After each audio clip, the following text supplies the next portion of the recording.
kwenini Aiwarudo Rekumanigidzira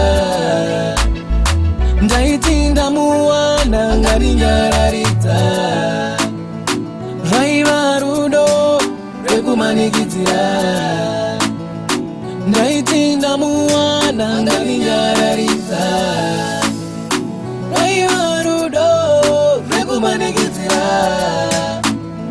Ndaitsinda muwana ngari nyararita Ndine kanyaya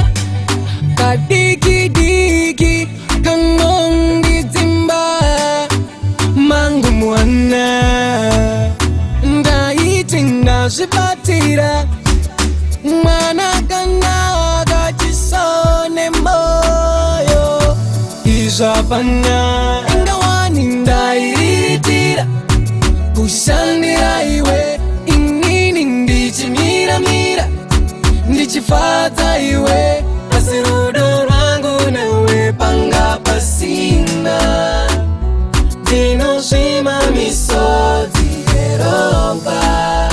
ndakafunga zvese zvandaikuitira andaiziva ndiri ndega aiwa rudo rekumanikidzira ndaitsinda muwana ngandinyaradza raiva rudo rekumanikidzira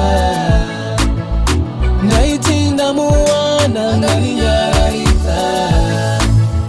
raiva rudo rekumanikidzira ndaitsinda muwana ngandinyaradza asi chaiva chisuwo changuwa kuti ndimutorewo dzaiva pfungwa dzanguwa kuti ndidanane naye kwaiva kuda kwanguwa kuti ave zvaari nasi kubvira pandakamuda musi ndaida ave murora wamai akandikandisa mapfumo pasi asi chaiva chisuwo changuwa kuti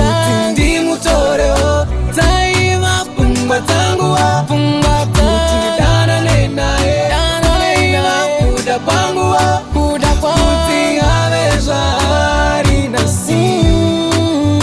kubvira pandakamuda musi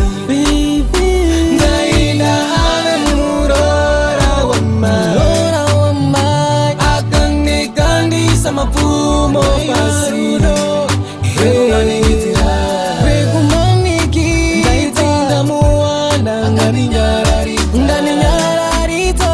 raiva rudo rekumanikidzira ndaitsinda muwana ngandinyaradza